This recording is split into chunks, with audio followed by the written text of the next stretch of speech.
This is the My Dark Path podcast.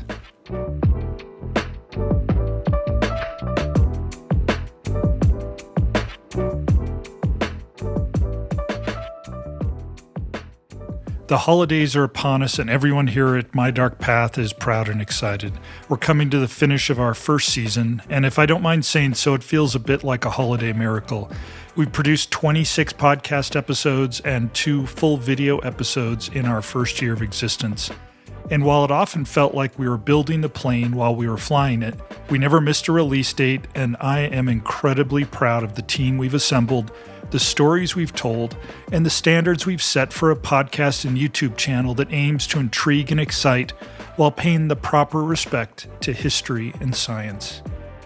We're going to take a couple of weeks off after this episode, but Season 2 is already in the works, and we'll be launching on January 11th with an incredible tale of naval exploration and disaster, the true story of the quest for the Northwest Passage in the Arctic. But to give you something to listen to over the next couple of weeks, I'm going to release the first chapter of my first novel, Seen by Moonlight.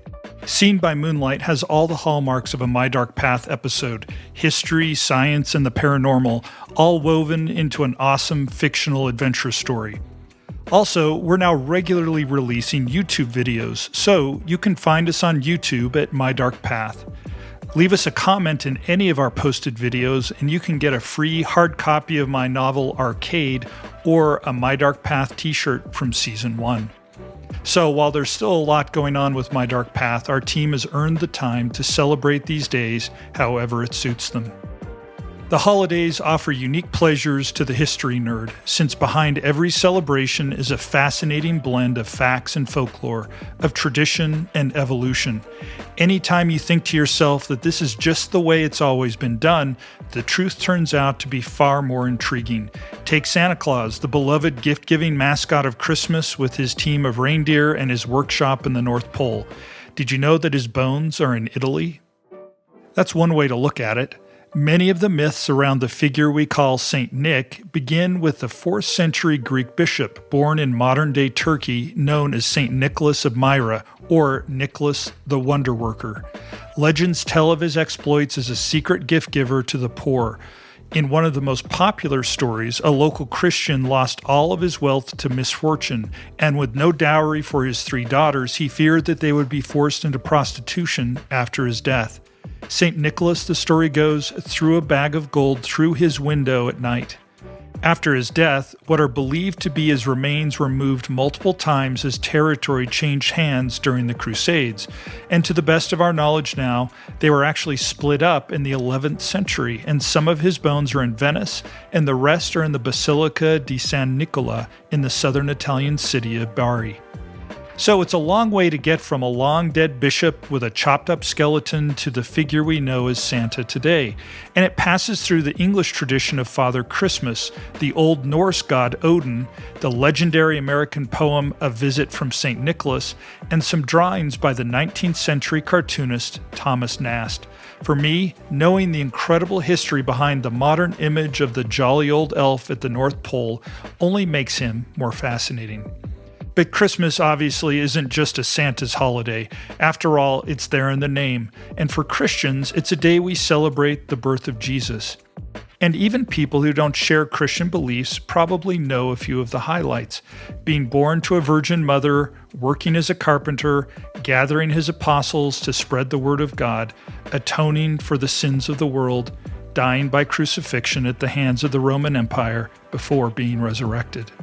Now, we're not going to unpack that story here, but rather I want to take you far away from the Holy Land to tell you a story about Jesus you've probably never heard of, one that mixes history and legend and mystery in a way that we just couldn't resist learning more about, and it all takes place in Japan. I first visited Japan almost 20 years ago and have been back almost 24 times since then.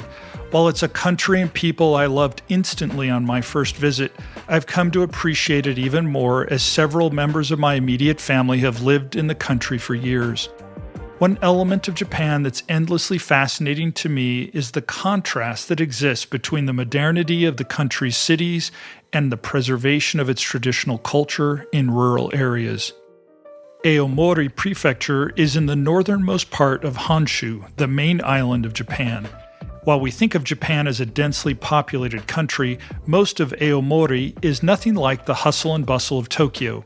It's miles of forest-covered mountains, barely touched by the modern world. The people who live there are primarily fishers and farmers, although they've started to make their living in the tourist trade because, for a number of reasons, curious people are drawn to visit there.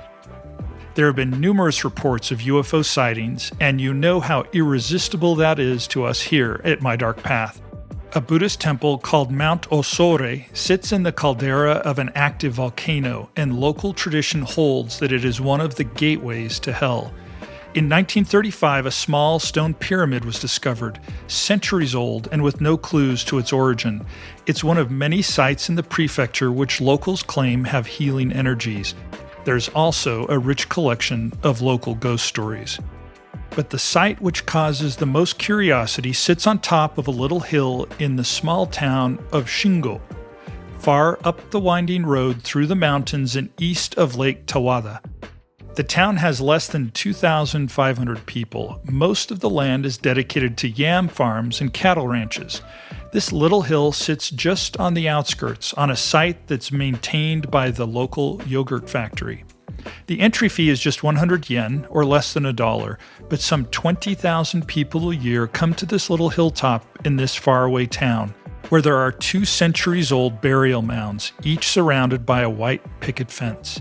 And in a country where Christianity walked a very dark path after missionaries first arrived there, these ancient mounds are each topped with a wooden cross. Because here in Shingo, in the Aomori Prefecture of Japan, the locals will tell you, with absolute faith, is where Jesus of Nazareth, the Son of God, is buried, having died there at the age of 106.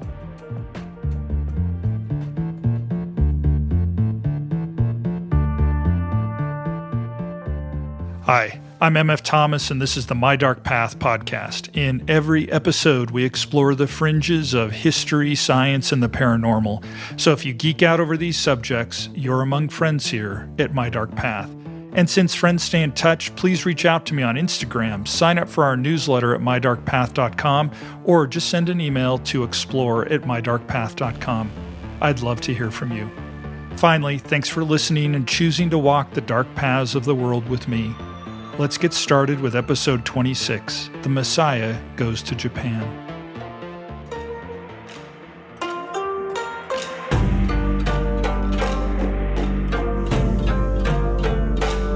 Part 1.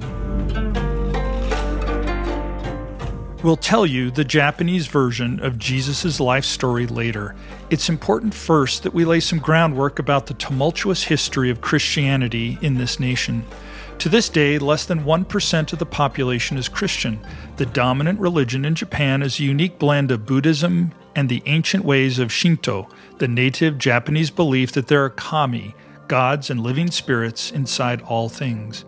We're going to dig deeper into this captivating belief system next year on our Valentine's Day episode about the legend of Aoya Oshichi, the Fire Maiden. But to the best of our knowledge, Christianity first reached these islands in the mid-16th century, 1549 to be exact. It was only 6 years after the first known Europeans visited this island nation, a group of Portuguese merchants who landed on the island of Tanegashima and traded flintlock firearms and gunpowder to the locals. Christianity arrived here, as it did in many places during this period, with a group of Jesuit missionaries. A group of them in Malacca in Southeast Asia were visited by a man we only know by the name of Anjiro. He invited them to visit his country, said that it would be receptive to Christian beliefs, that the Japanese were ready to convert. And while it took them some time to answer his invitation, in July of 1549, the missionary Francis Xavier and 3 other Jesuit priests made the journey. But for 3 weeks, every port they attempted to dock at refused to let them enter. And finally, on August 15th, they were allowed to land at Kagoshima on the island of Kyushu. The reality, they soon learned, was much more complicated than what this Anjiro had promised them. How do you tell a foreign culture a story about a man who died over 15 centuries before, and then ask them to change how they view the world, the gods, the afterlife, the origins of life, how they should worship, the morals they live by, all because of this story. And how do you do it when you don't even understand the language? How do you express concepts like the resurrection, like the Holy Trinity, in a culture with completely different frames of reference about life and death? The Jesuits weren't working with a spiritual blank slate. They were entering into a rich, sophisticated, powerful belief system built on ideas and assumptions wildly different from their own. But Francis was more than just a devout follower. He was a skilled diplomat. He made a positive impression on the local daimyo, the feudal lord who ruled over the people who lived and worked on his land. He also helped broker relationships between the Japanese and the increasing flow of Portuguese traders. Japan was still far from being unified, and among competing warlords there was a natural interest in European technology and European firearms. We have no record of whether the Jesuit Francis Xavier saw this as a worthy thing to facilitate in the name of converting people. He couldn't speak Japanese, but the Jesuits have always believed in rigorous study and self-improvement, so he worked hard at it. And he got traction when he started to refer to the Christian God as Dainichi, a Japanese name for Buddha. And here's where you start to see the almost impossible barriers of understanding to what the Jesuits wanted to do. Because to the Buddhists, Buddha is not an all-powerful God, but a human who achieved transcendence, an enlightened teacher who showed followers the path to nirvana. In Buddhism, every person is a part of a long cycle of birth and rebirth that continues until we learn to rise above earthly desires. Francis Xavier was successfully building a bridge by adopting terms and concepts that the Japanese understood. But to many Japanese, including the samurai class and even Buddhist monks, this Christianity he spoke of simply sounded like another form of Buddhism. This culture had already synthesized Buddhism with Shinto, and perhaps that's what was happening for some in this case. The missionaries brought paintings and other Christian artwork. They brought plays and other forms of performing arts that could be translated into Japanese, trying to tell Christian stories to followers of a foreign faith. All told, Francis Xavier spent 2 years in Japan before returning to India. When he left, he had established a thriving Jesuit mission in a growing port town of Nagasaki. In 1579, 30 years after Francis's arrival, an estimated 130,000 Japanese were practicing Catholics. Nagasaki became known as the Rome of Japan due to the sheer number of not just Christians, but clergy as well. And by 1590, half of the Jesuits in Japan were of Japanese birth.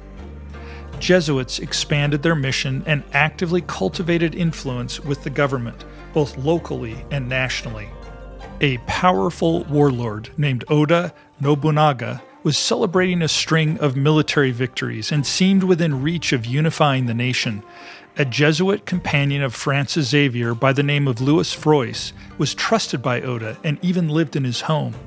But the warlord died before realizing his ambition. He was betrayed and ambushed in the middle of a tea ceremony, and, as a result, asked his page to set his temple on fire so that no one could claim his head as a trophy, and then committed seppuku, suicide by ritual disembowelment. His successor, Toyotomi Hideyoshi, brought Japan even closer to unification under a single military ruler, but his attitude towards Christianity took a turn. When he saw that some Christian daimyo were destroying Buddhist temples and territories that they conquered, he became concerned that this new religion might not synthesize harmoniously into Japanese culture, that it showed signs of being intrusive and intolerant, and a possible threat. He confronted Christian missionaries with a series of questions. Why are you so enthusiastic about making Japanese people into Christians? Why do the daimyo you convert to Christianity destroy shrines and temples? And why do you eat cows and horses even though they're beneficial to humans? And why do you buy Japanese people and take them abroad as slaves? These growing doubts about Christianity were violently underlined in 1596 with what's now known as the San Felipe Incident.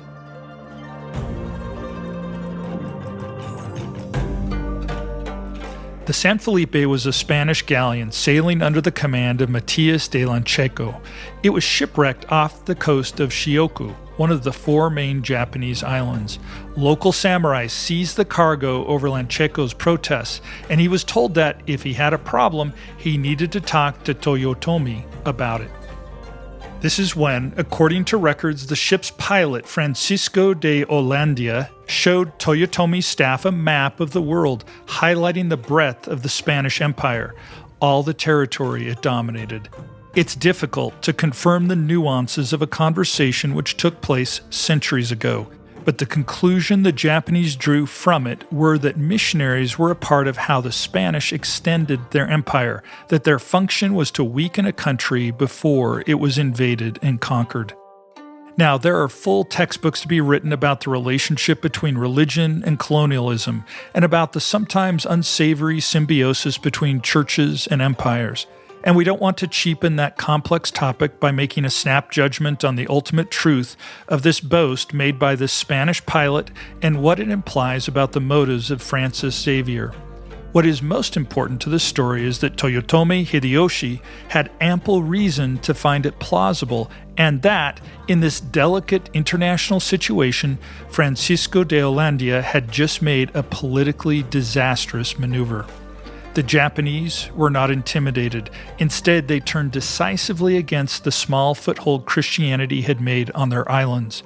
Laws were passed against practicing the religion, 137 churches were burned or destroyed, and 27 Christians in Nagasaki were martyred. The Jesuits were ordered to leave Japan, and a document ordering this purge in 1587 is still preserved today. Some of the Jesuits left with great public ceremony, but some remained behind in secret, tending to their congregations, and with each passing year the danger of their mission grew. Once greeted with suspicion, then welcomed with a cautious, open mind, Christians in Japan were now hunted and persecuted. The 16th century there is often referred to as the Christian century because of this dramatic rise and fall. Toyotomi died in 1598, and in 1601, his successor, Tokugawa Ieyasu, finally achieved the dream of unifying Japan under one ruler. After defeating an army nearly twice the size of his, he was named shogun, the supreme military commander. It is one of the most important moments in Japanese history, and the Tokugawa shogunate ruled the nation for the next 2.5 centuries. Tokugawa was willing to maintain some relationships with European powers. He struck a trade agreement with the Dutch East India Company and frequently consulted with an English shipwright named William Adams, but he shared his predecessor's concern that missionaries preaching Christianity could be a part of a plan of conquest from Spain or Portugal. In 1614, he outlawed Christianity completely.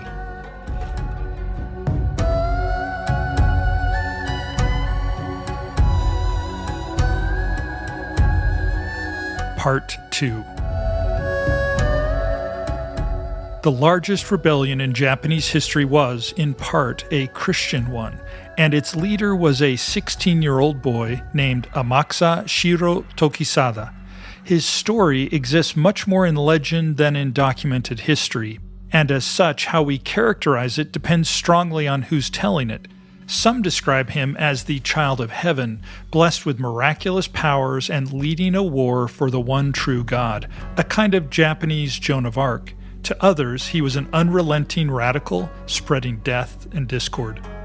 Other than, quote, some brief, imprecise references in official reports, end quote, we don't have any records of the actual young man. It's strongly believed that he came from a Christian samurai family, that he was devoted to his faith, and that his Christian name was either Jerome or Francisco. But the rebellion he's credited with was very real. 37,000 Christians rising up against the Tokugawa shogunate in 1637. It's called the Shimabara Revolution. But this is where we have to be more careful not to oversimplify this event as purely religious. Not everyone who participated did so because of Christianity. For many, it was an economic revolt from a peasant class. Already overworked, overtaxed, and with nearly all the fruits of their labor going to wealthy landowners, their discontent turned into open hostility after a punishing new financial levy was handed down in the summer of 1637. It stands to reason that, politically, the shogunate would see an advantage in drawing attention away from their exploitation of the poor by painting the conflict as purely one of foreign-backed zealots undermining the nation. And the rebellion's leader, Amakusa Shiro, seemed to play into that role. Here's what history tells us. Shimabara is in the south of Japan, to the east of Nagasaki. Amakusa was the name for a series of islands off the coast next to Shimabara. At the time of the rebellion, they had a significant Christian population. Facing famine and unending repression by their government, they rebelled against their daimyo. They soon found allies, what are known as ronin, samurai without masters to serve, as well as other samurai from Christian families nearby. And on December 17, 1637, this rebel force rose up and killed the tax collectors, and then laid siege to Tomioka and Hondo castles. There, they were confronted by the armies of the shogun's allies, and fearing their disorganized force would fail in open combat, they retreated across the strait to a former site of Hara Castle. Breaking down the boats they had used to cross the water, they took the wood and fortified the remains. The shogun's armies surrounded the castle and laid siege. This rebel force, which had grown to 37,000, now faced 120,000 trained and disciplined warriors. The shogunate was taking no chances. They asked for cannons and gunpowder from the Dutch, bombarding the wooden fortifications. But Amakusa Shiro's forces held firm for months and succeeded in killing thousands of the shogun's forces. They weren't equipped to last forever under siege, though, and by April they were out of gunpowder and out of food. And on April 12, 1638, the shogun's forces breached the castle in a full frontal assault, and after 3 days of fighting, the rebel force was vanquished. The rebels who survived the battle were decapitated. So were any citizens of Shimabara or Amakusa who were suspected of sympathizing with the rebels. Amakusa Shiro was likewise beheaded, and his head was put on display in Nagasaki as a warning to others. Portuguese merchants were driven from the country. By 1639, an edict from the shogun forbid the Portuguese from ever entering Japan again. A Portuguese ship sent to Nagasaki in 1640 to ask the shogunate to reconsider the ban was burned, its crew and envoys executed. And Christianity, taking the blame for the whole conflict, was driven even further underground. The Christian religion has many stories of martyrs, of people who gave everything for their faith. The story of Amakusa Shiro is rarely told among those stories, though, perhaps because we know so little about him. But perhaps also because there's no silver lining to his actions, no renewal of faith brought on by his sacrifice. Indeed, after Shimabara, many Japanese Christians abandoned the faith. Not only had the shogun triumphed militarily, he had slaughtered much of the remaining Christian community in his country and successfully orchestrated the justification to continue repressing and persecuting the religion and everyone who practiced it. Japan entered a long period of isolationism, of withdrawing from almost any contact with the outside world. And if there was any Christianity on the island, it existed only in pockets. Amakusa Shiro had become a figure of folklore in Japan, most often as a villain.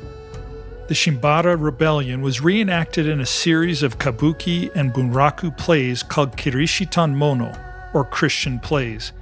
Given the violent dominance of the Tokugawa shogunate, depicting the young rebel who worshipped and outlawed God as anything but a villain would have been a dangerous undertaking.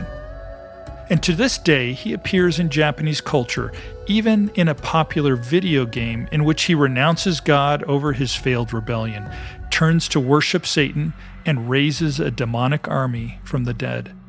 Interestingly, his first appearance in a Japanese movie happened in 1962, at this time when Japanese students were rebelling against conservative authorities. This film recast him as a tragic hero, an oppressed activist smothered by the state. With so little evidence to reveal the reality of this young man to us, he survives as a symbol in ongoing debates about freedom and faith, a name to be invoked because of the immense gravity of the battle he helped instigate long ago.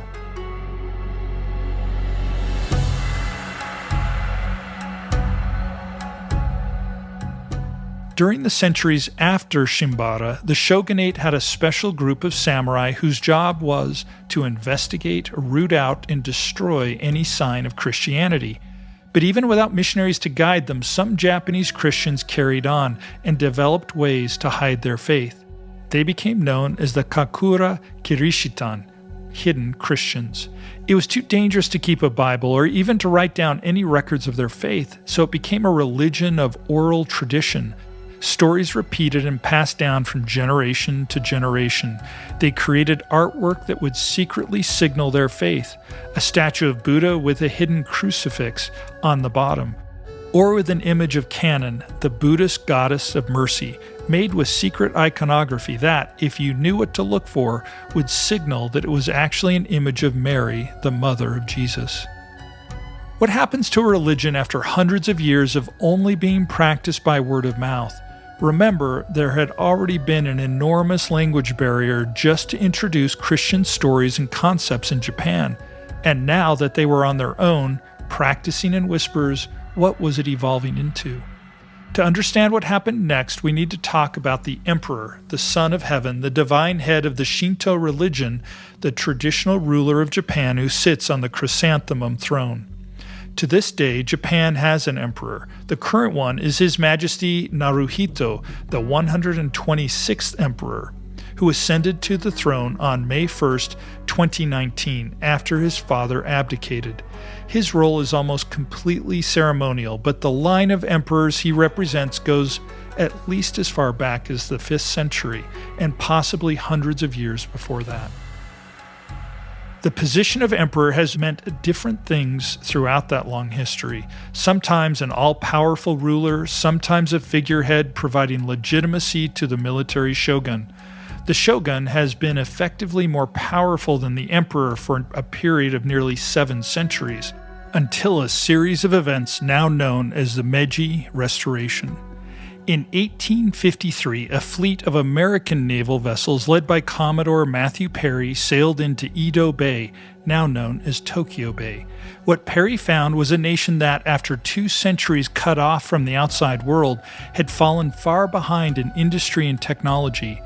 The Tokugawa shogunate had succeeded in stamping out threats to its power, in extracting uncountable wealth from the peasants of Japan, but it had failed to advance its civilization. Commodore Perry was there to open up trade negotiations. The overwhelming power of his navy, which the Japanese called the Black Ships, assured that those trade deals were immensely one-sided. The outside world had returned to Japan, and so had Christian missionaries. And when the Japanese people realized that they had been weakened by their rulers and made ripe for exploitation by foreigners, a movement arose that ended the power of the shogunate and restored the emperor as the true head of state, with the daimyo loyal to him forming a new government. And the new constitution, shepherded by Emperor Meiji, actually provided for some limited freedom of religion. As missionaries returned, they were shocked to encounter the Kakure Kirishitan, the descendants of Christians who'd been practicing in secret for over 200 years. In 1865, a group of 15 Japanese peasants approached Bernard Pagetian, the first European Christian missionary in Nagasaki since 1614, telling him, "Our hearts are the same as yours." They expressed a fervent desire to see religious artwork depicting Mary and Jesus.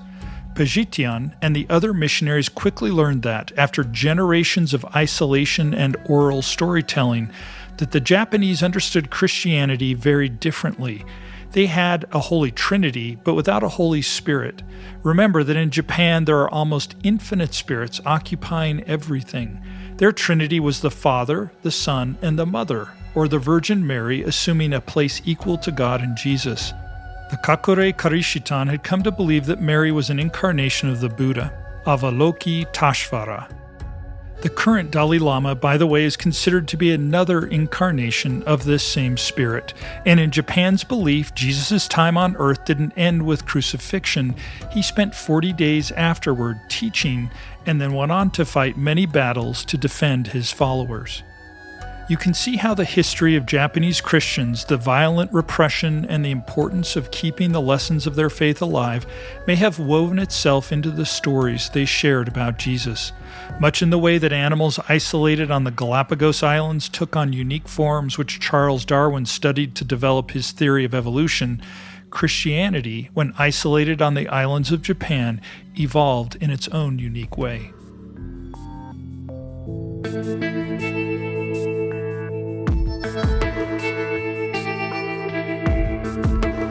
Part 3. Now that we've packed this knowledge with us, let's make our pilgrimage to the little town of Shingo and the burial mounds where the locals will tell you with absolute faith and certainty that Jesus and his brother are buried. That's right, I said brother, and actually it's not even all of Jesus' brother, it's just his ear. Much of this story comes from a set of papers known as the Tagonuchi documents. They were reputedly several hundred years old, but we can't do anything to verify this because, after they were discovered in 1936, they were supposedly destroyed during World War II. The museum in Shingo has what they describe as reproductions of these documents, but the consensus among scholars is that they aren't authentic. They're either a hoax or a sincere effort that doesn't rise to the level of grounded history. And yet, there are details to see and experience in Shingo which confound attempts to dismiss the whole story as a tourist fabrication. It's worth remembering at this point that, even in the approved books of the Bible, there are massive gaps in the life of Jesus, and only the Gospels of Matthew and Luke describe his infancy. And from those books that we get the story of his birth in Bethlehem, his family's travel to Egypt, and later return to Judea. Only one incident from his childhood is told, a single incident in the temple where he is around 12, and then the story jumps forward to the beginning of his public ministry, by which time he is 30. What happened in those missing years is open to speculation, and there are many traditional beliefs. Some assert that he traveled to India and others that he went back to Egypt. Others simply state that he stayed in Bethlehem, became a carpenter, and lived quietly until the age of 30. The Tagonuchi documents tell a different story, though. They say that during those missing years, Jesus journeyed through Asia, spent 10 years in Japan studying theology, before taking those lessons with him to Judea to begin his ministry. As it is in the Bible, his teaching and the crowds they inspired were a threat to the ruling powers which conspired to kill him. But in this version, Jesus escapes crucifixion, and instead the Romans crucify his brother James. And then Jesus took a lock of his mother's hair and an ear from James's body and began the long journey back to Japan, where he ended up in Shingo village.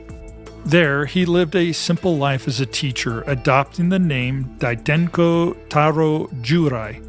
He married a local woman, fathered 3 children, and lived to the age of 106 before passing away and being buried next to his brother's ear. Opposite the earthen mounds marking their final resting place are the tombs of the Sawaguchi family, allegedly Jesus' Japanese descendants. And here's one of those details that make this story all the more interesting. The Sawaguchi family crest incorporates a Star of David, the 6-point shape recognized around the world for indicating Jewish identity. Every year in Japan, usually in late August or early September, is the Buddhist festival of Oban, like Dia de los Muertos. It's a holiday to celebrate the dead, especially your ancestors who have passed on. There are many wonderful traditions associated with Oban, but in Shingo, there's one tradition which happens nowhere else in Japan. The locals sing a song called Nanyada. The lyrics aren't in Japanese, in fact, they're basically nonsense. But theology professor Eiji Kawamorita has studied these lyrics and believes there's a case to be made that these supposed nonsense words are actually a corrupted form of Hebrew. Kawamorita believes you can trace these lyrics of Nanyada back to a Hebrew phrase meaning, "We praise your holy name." But how could this be possible? The people in and around Shingo village are quick to point out local variations in speech, custom, belief, and behavior, and even differences in eye color and physical appearance that distinguish them from the residents of nearby villages. They claim that the source of these differences traces back to those descendants of Jesus marrying within the community, effectively making every resident there the offspring of Christ. Now, are these differences significant enough that you could make a genetic study of them? Probably not, but the thought of being descended from the Messiah might simply make a person in an isolated community unconsciously likely to exaggerate small details. And there's one fairly glaring fact which makes the whole story of Shingo Village vulnerable to scrutiny. The so-called grave of Jesus is marked by a cross. Locals claim that the crosses have been there since before the arrival of the original Jesuit missionaries, but this raises some questions. In Jesus' time, the cross wasn't a symbol of his ministry. It was an instrument of Roman torture and murder. The Bible says nothing about his tomb being marked with a cross, and there was no burial tradition connected to crosses. The Christian church didn't even begin to use the cross as a symbol until at least the 4th or 5th century, hundreds of years after the story told in the Takanoichi documents. And if, as claimed in these documents, Jesus was never crucified, why would the cross become a symbol at all? The historical record just doesn't give us enough to draw any conclusions about what happened in Shingo, how this story took root. But if we look back on what we know about Christianity in Japan, it's possible to formulate a couple of plausible theories. It's quite possible that, centuries ago, a European was shipwrecked near Shingo and was sheltered by the locals and fathered children there. Or it's also possible that, even as missionaries were being expelled by the Tokugawa shogunate, one chose to stay behind, hiding in this isolated place. And centuries after, as the Kakure Karishitan practiced their faith in secret, with oral storytelling the only safe way to talk about Jesus, it's quite plausible that the stories of Jesus and the stories of their local teacher and missionary started to overlap with each new generation. Remember how vast the language and culture gap is, and how the Japanese created their own ideas about the concepts of the Holy Trinity? Isn't it possible they could see one of God's emissaries on earth as effectively the same thing as God?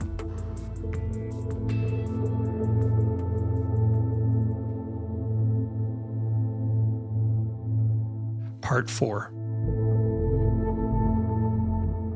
The Christian religion is filled with stories of faith tested by trial, of people who suffer but endure in their belief that salvation awaits them. Why would you let this happen, and why would you do this to me, is a question that some pose to the Almighty in biblical stories when they're tested. And there's a final story to tell on this subject, which is fascinating. Remember when I said that when the Jesuits first established themselves in Japan, they did so in Nagasaki, that the port town became the center of Christianity in Japan? That remained so even during the years of the hidden Christians, worshiping in secret. And it was still true on August 9, 1945, when the American Army Air Force B-29 bomber known as Boxcar dropped an atomic bomb on the city, our second nuclear attack on Japan after the bombing of Hiroshima 3 days before. Nagasaki wasn't the designated target that day. The plutonium bomb, nicknamed Fat Man, was supposed to be detonated over the city of Kokura, but the cloud cover and thick smoke from other bombing campaigns made it impossible for the crew of Boxcar to find their primary target.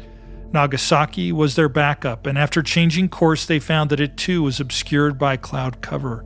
But just before they were set to turn back, the clouds parted, and Captain Kermit K. Behan announced that he could see a viable target, and Fat Man was dropped. In this effort, though, he failed to account for the effect of the wind, and the atomic bomb drifted. It didn't hit the military target, the Mitsubishi factories at the port on the edge of town. Instead, it exploded 1,650 feet off the ground, directly over Immaculate Conception Cathedral, the largest Roman Catholic church in Japan. Of the 100,000 people who died in Nagasaki from the atomic bomb, 10,000 were Japanese Christians. The combination of circumstances that leads to a moment like this is so far beyond unlikely. It's the sort of impossibility that people will unconsciously describe as miraculous. But that seems like an obscene way to describe this, as what's the opposite of a miracle. There aren't many Christians on earth who have to carry their faith along a darker path than have Japanese Christians. The Christians of Nagasaki saw themselves as God's chosen people in their nation, and understandably wondered how it is, in the face of that so many of them were taken in the horror of nuclear fire. A 2003 article in the New York Times described how many of the traditions of the Kakure Karishitan are vanishing as older generations pass along. In a way, it makes sense. They no longer need to fear torture or execution for their beliefs. Oral storytelling was a way to keep the faith alive when owning a Bible could mean death. Does it still have a purpose now? In that article, the 85-year-old pastor of a Kakure Karishitan church in a rural village outside of Nagasaki is quoted as saying, "I am worried about the future. I am not sure that it will last."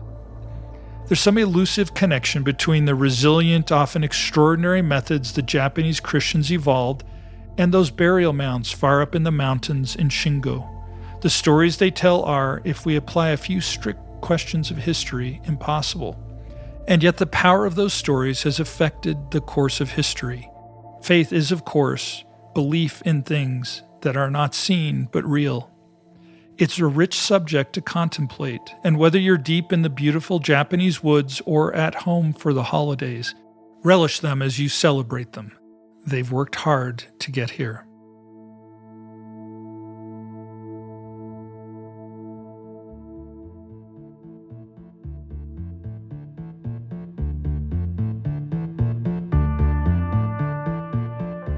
Thank you for listening to My Dark Path. I'm MF Thomas, the creator and host, and I produce this show with Evadine Hendricks and our creator-director Dom Purdy.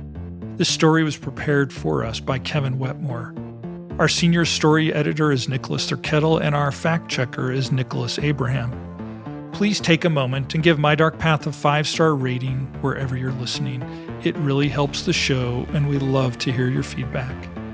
Again, thanks for walking the dark paths of history, science, and the paranormal with me. Until next time, good night.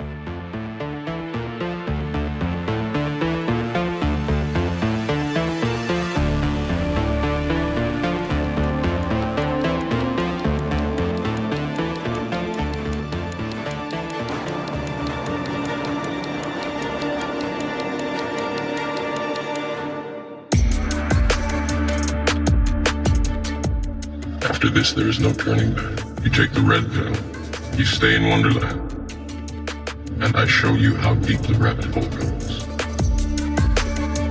Follow the white rabbit. Where did the first Portuguese land in Japan? Where did the first Portuguese land in Japan?